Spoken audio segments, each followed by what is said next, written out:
Hi, Stuart Bruce here, and I am the Spare Time Property Investor. In these podcasts, I'm going to share tips, tricks and lessons that I've learned and will hopefully help you, especially if you're still working the 9 to 5. Hi, and welcome to another episode of the Spare Time Property Investor podcast. As you can see today, I'm joined by Lara Betzina.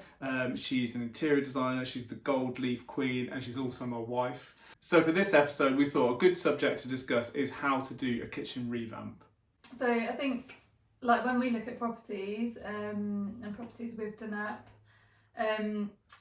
we always look at the kitchen because it could be one of your biggest expenses. So we always look at whether the kitchen has good bones and can be saved. So if the units are okay, what can we do to make it look good without spending money on a brand new kitchen? And this might be especially helpful if you're doing something like a rent-to-rent strategy where you don't really want to do a full refurb, but you want to make the property look really good. Although we have done this on a property that we own and we converted it into an HMO. So it's definitely something you can do even if you own the property. I think because kitchens they're built to last. Obviously they can be neglected and abused and not last, but generally if the cabinet units are okay, then they're pretty solid and you're going to be able to make them last that bit longer. So I mean, really, what are we looking for when we go into a property and we have a little, we open a few cupboard doors? What are we looking for? What sort of damage? And the main things really is, stuff like water damage, especially underneath the sink. If there's been a leak or something like that, you get like some quite bad water damage, especially it kind of gets to a point where it starts to kind of rot almost, doesn't it? Yeah, the water gets in and expands. That's it. Yeah. Because the wood is kind of like it's like a chipboard sort of wood, isn't it? A lot of kitchens, yeah. So as soon as you get water into it, it expands. And then the integrity of it is just shot, really. So we look for that. So water damage definitely, and the covering on the units that sometimes comes away at the edges. We couldn't decide between us whether or not it's vinyl or veneer or whatever it's called. But the stuff that kind of has that kind of plasticky finish to kitchen units that sometimes comes away, and then again that kind of leads to water getting into the wooden core, and that kind of creates more damage. I mean, sometimes it gets really scratched up or burnt or anything like that. I mean, there's some like quite bad damage out there for especially older kitchens. But really, if the doors are still on the cupboards and everything's still in place and it's not too damaged. I mean, a kitchen's a kitchen. So actually, if you can do something to make it look a lot better without buying a new one, it's a real cost saving. So, I mean, what would your tips be for breathing life into a kitchen to revamp it? So I was just thinking that actually, like if before going into like a real budget revamp, which we have done before, I was just going to say that obviously you might be able to pick out parts of the kitchen that you could replace. So if the worktop is really damaged, burnt, worn away, you could just replace the worktop, keep the cupboard units. Yeah. You could replace just the doors with brand new doors if they're not really savable. And to be honest, if you did those two things, you wouldn't know it wasn't a brand new kitchen. No, you could. Yeah, it's like just replacing the parts that need it and making it look really good at the same time. But if you think that you could maybe, or it's possible to save the kitchen that is there without buying new units, new worktops, etc. There are quite a lot of ways you can make it look really good without replacing. So painting, obviously the big one. Most things potentially could be painted. So over the last maybe 4 or 5 years, I'd say it's become more and more accepted that you can paint most surfaces. There's been so much development in paint that, and primer as well, that it's no longer frowned upon to paint kitchen covers. It's actually quite normal now. So there are a couple of methods. You can either use something like chalk paint, which is really good at adhering, and also it won't chip like a lot of wood paint would. So obviously that's something people would be concerned about. So like how robust it is. Yeah. So I mean, if it was like wear and tear, the normal wear and tear of a kitchen, opening drawers, closing cupboards and stuff like that, I mean, how do you think it would fare? I think really well. Like it may, with a lot of wear and tear, get marked, but it doesn't chip off like gloss paint, for example, would if you don't prepare it properly and use primer and sand it down first. It doesn't chip off like that sort of paint would, and even I've seen someone use go to town on using a scourer on a chalk painted unit, and it didn't damage it at all. And the one we used in that in the property, the property we bought and then converted into an HMO, we used a paint that you didn't need to primer or anything. Yeah, which was like so pretty handy, that's especially when you, because this is, I mean, the flip side to doing this, actually it does take some time. So if you can save some time, actually, not having to do the primer is great. Yeah, so some chalk paint, they actually advise you not to use the primer because their paint is not developed to be used in that way.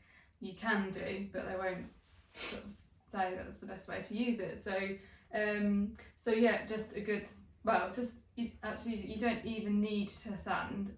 What they say is a really good clean with a degreaser. So it's really important to get any grease off because that will stop it from adhering to the surface. So really good clean. Because I just couldn't handle the thought of painting the kitchen without a bit of sanding. So I did sand down, and this is not even like proper wood. It was just laminate. Yeah. And to be honest, it wasn't in. It was a bit worn and stuff in places. But yeah, we sanded it just to take that sheen off because it was a bit shiny. And it's been painted for a year now. Getting on for it, yeah. And it's absolutely fine. And it looks like a brand new kitchen when you're finished. Yeah. So that's like units. There are lots of other paints as well, not chalk paint, but other paints that you would use a primer before using. So usually the company would have their own primer, but also Zinza, a company called Zinza Bullseye primer is amazing. It's like bulletproof, isn't it? It's incredible. We've used it on UPVC and all sorts. Yeah, it's just enough. I've used both, so chalk paint or Zinza Bullseye primer, then your any paint on top. So it's the primer in that situation. It's the primer that does the most important thing of making sure that the paint will stick to it and that the primer sticks to whatever it is you're painting. So, and that can be painted on anything, even outside. So it's really good stuff. So that's another method for painting units, and not just units. I mean, most surfaces could be painted. Some people will paint tiles rather than renew them. I'd say, wall and as well as floor, people do both. If you've got really awful wall tiles, I would probably be more inclined to paint them, because with the floor, it's just quite time consuming, and also obviously it's going to get more wear and tear than anything else in the whole kitchen. And vinyl and is so cheap. So you can get really, really nice pattern vinyl now. That's like £6-7 a metre. Yeah, so good. But there's so many, you know, it used to be kind of looked down on as a bit cheap and nasty, but I think over, again, the last few years, it's really come on with designs, and you can get a lot of them that look like both old as well as modern tile patterns that people have seen, like the one we did last, and we're like, it's just that they really think it's tiles. It looks really good, and it's really modern, striking pattern, and it really makes the kitchen. The only thing with that is your surface that you've got to play with. So we were really lucky in that we had some kind of weird fake wood tiles that were like printed vinyl, but old, and they came up in like boards. It was like a laminate sort of thing, wasn't it? So but luckily, and because we thought they were tiles, like proper tiles. Yeah. But luckily underneath that was a really good. It was part of the soundproofing, wasn't it? So was it sound? It's like an acoustic treatment, so it was a really good level surface. So that was like a bit underlay, but kind really of. good underlay. You can do like apply. Yeah. Apply it out, and then that's a really good kind of. It's just having a really smooth flat surface. Yeah, so there's a few you could level it by various methods. First, but just to give the vinyl a flat surface, because otherwise you're going to see that it's going to go into the dips and bits between the tiles where your grout is and stuff if it is tiled or previously. I suppose you could do a self leveler as well, but then we're really getting into the weeds on that sort of stuff. But So what else? Lighting. Really, just a really simple change is to just change if you have got a pendant light of any sort, to change it for something modern.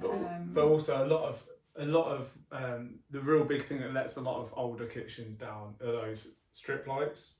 So if you get rid of that strip light and you give it a bit of a refresh, it will look so much better, won't it?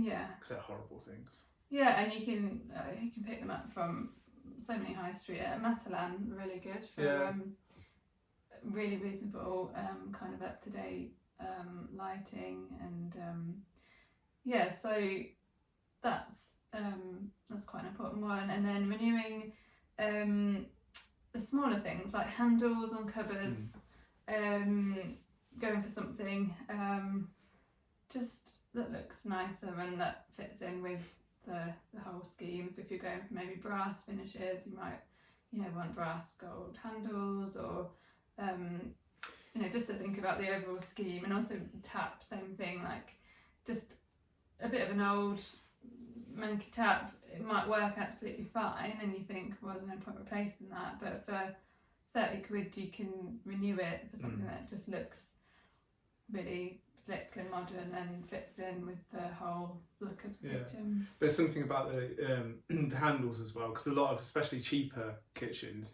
they're either kind of a plastic or kind of even like a fake wood kind of handle, or like all kind of cheap kitchens have this, don't they?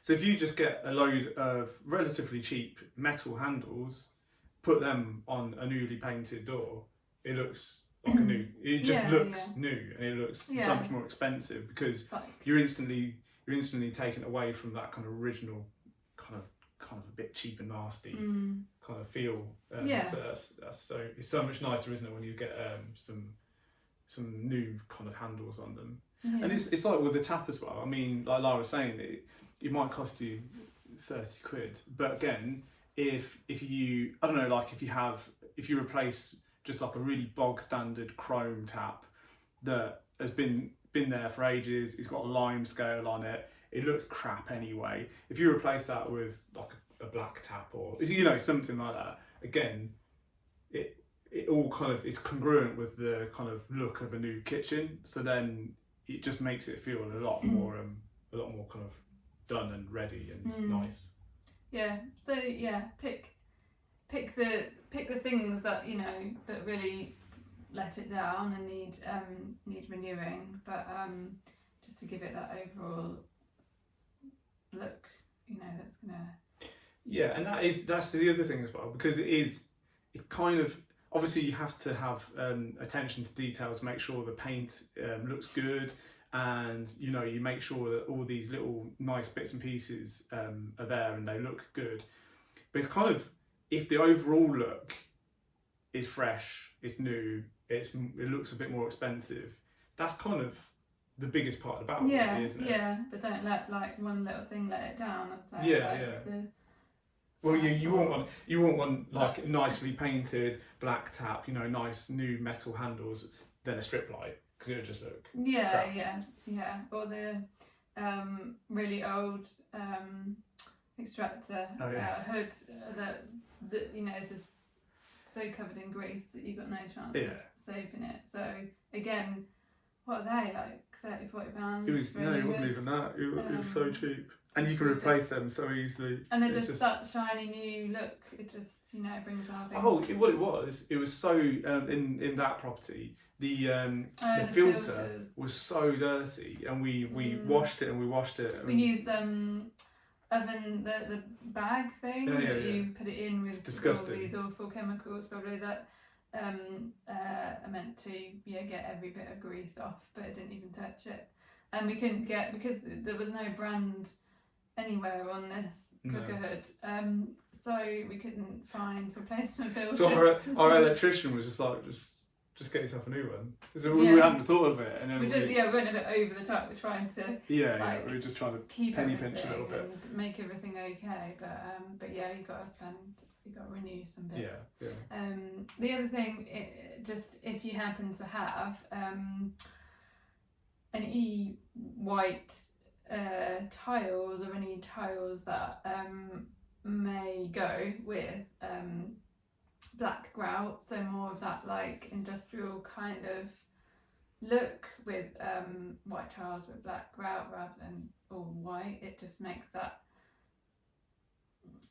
I don't know, it just looks really good, doesn't it, in comparison. So it's a really good way to not have to re-grout. So it's a black grout pen. You can get different colours actually. I'm not sure. I haven't used like a white one to try and renew like yellowy lit off coloured dirty grout before. I don't know if they work on that, but the black is great, and also it's going to stay black unlike your white grout. So we went over all of the grout because so much of the kitchen as well was tiled. But with the tiles having a good clean and that black grout pen just made it look. It looked like we'd had it all tiled, but a fraction of the cost. Yeah. So that was really good. Yeah. I mean, that kind of brings me on to the cleaning. I mean, even if a kitchen hasn't been touched for years, which a lot aren't, and the grease builds up and you got a horrible kind of finish to it. If it's given, get somebody to give it a good clean or something like that, I mean, that helps alone, and then plus, a lick of paint here and plus some new handles there and, all those bits and pieces, and, suddenly it's, a new kitchen. Yeah. Yeah, absolutely. I think it's surprising really how much of a change it does make just doing those things, and it's definitely worth doing if their kitchen's in a decent state. But I mean, this is all about making sure that we're kind of keeping on top of our budgets, not overspending. So roughly, what do you think it would cost to do that? Like repaint the doors, new handles, a new light here and there. That sort of level of revamp. So I think on that last revamp, if you have a look through your photos, there'll be on Instagram, there'll be a before and after of the monochrome kitchen. We spent, I'm sure it was around £350. But that's including the dining. We added a Oh yeah. bench, a dining bench, and stools. But you got gifted. I haven't included, yeah. So, but anyway, so the vinyl was about 100 quid. The paint was like 50 quid. New tap and cooker hood was like 80 quid, and then the light was £60. We actually reused the handles. We sprayed them. Yeah. We sprayed them gold because they were actually quite a nice design. They were just chrome and wanted them to be gold to match the light and stuff. So yeah, and we did wallpaper one wall, but that was just, we wanted to add a bit of interest and to sort of the dining area. So yeah, but the rest of it was about 300. Oh no, plus the chair, yeah, 350. So we made like a dining bench from OSB board, and got some stools. They were £100 for 4 off eBay. That's sort of industrial brass, or sort of aged brass looking stools. So yeah, that's the kind of that's the budget we had. Yeah. But we did do it ourselves. That's the other thing. So you know, the labour was our time. So obviously, if you're paying someone to do that, but in saying that, we were waiting for the plumbers to finish off bits and pieces in the bathroom, because that had to be, we divided that up. So they were doing stuff. So although we spent time on it, it didn't drag the refurb on at all. No. And we were happy to do it just for that, because we had people in doing pretty much everything else. So it wasn't too bad, was it? And it's sort of rewarding as well. Yeah. You know, to take a very unloved and unattractive kitchen, and you know, with just really mostly hard work and a bit of cash to make it look like a brand new kitchen that actually looks nice. It's rewarding. Yeah, no, it's good. And we've had quite a lot of nice comments about that kitchen as well. So it is worth putting the effort in, and especially with the kitchen, when you have all your pictures on Zoopla and Spare Room and things like that. If you can have a great looking kitchen, a really nice looking bedroom, that sort of thing, it really helps you stand out on the portals. So it's definitely worth doing, and the tenants appreciate it. I mean, we've met a few of them, so it's been good. So what if? So this is a kind of assuming that the kitchen's okay. So what if you go in, it's got water damage, the kind of doors are hanging off, it's it's burnt, it's trashed. What sort of thing do you think is important to kind of acknowledge when you're putting in a new kitchen to make it look good but not spend too much money on it? I think like you can get a budget kitchen that's well made, and just give it some, with a bit of thought and design, make it look better maybe than it would. So like a basic IKEA kitchen, for example, you're looking at 2.5 to 3 grand, I think, for a whole new kitchen. So then it's really about the design, maybe not making the whole thing this perfectly matching kitchen. You might want to add maybe a freestanding unit. You could always make that bespoke, change, paint the doors, give it some unique touches, maybe even a bit of vintage cupboard or vintage furniture. Bit of mixing and matching. Yeah, having some open shelving for a bit of space, and thinking about lighting is really important, and gets inspiration from Pinterest and Instagram.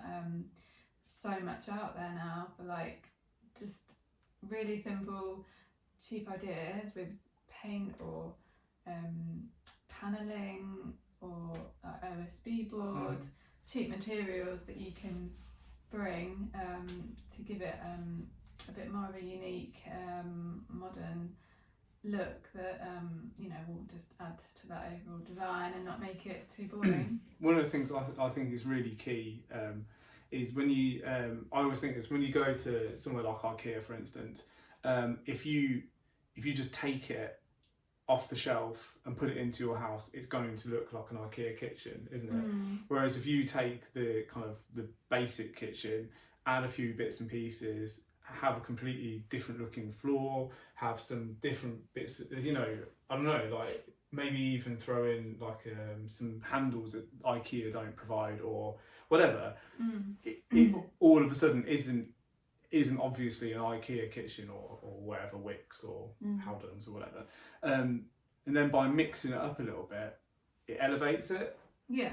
Because everybody knows what an IKEA kitchen looks like, but by adding and changing some of those elements, all of a sudden it doesn't look like anymore. So instantly it kind of looks a little bit more expensive, a little bit more unique. Yeah. So I think that's always something worth thinking about. I mean, I think especially like Lara was saying about using some other materials, like we've mentioned a few times, OSB. OSB is such a great material because you could have a really bog standard kitchen, and then even if you're short on space, you can have something like we did, which is like a little kind of eating table. I wouldn't call it a dining table. It's a bit grand for what we provided. It's like a breakfast bar. Yeah, breakfast bar. Really.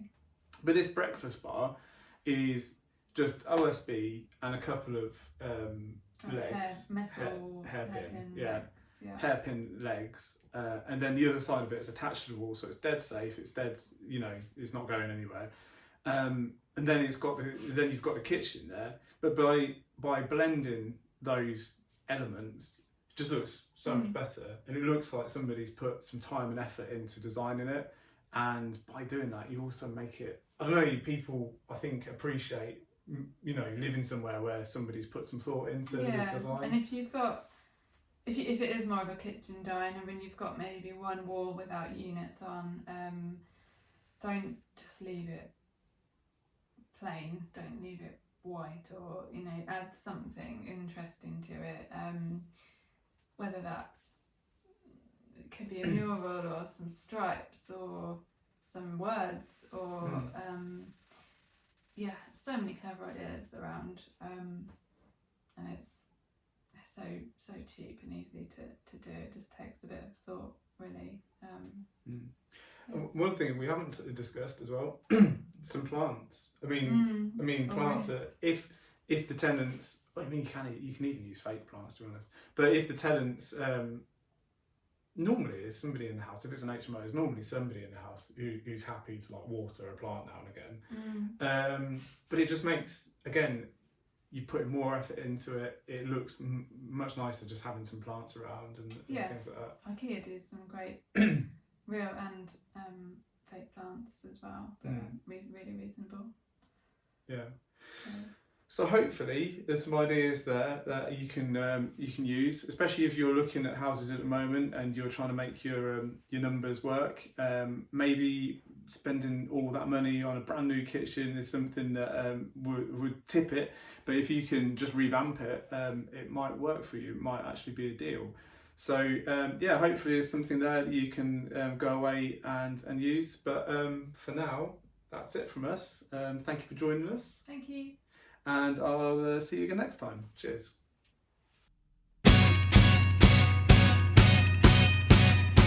Thank you so much for listening to my podcast, and I really hope you enjoyed it. If you have, please leave me a 5-star review to help other people find it, and don't forget to hit that subscribe button.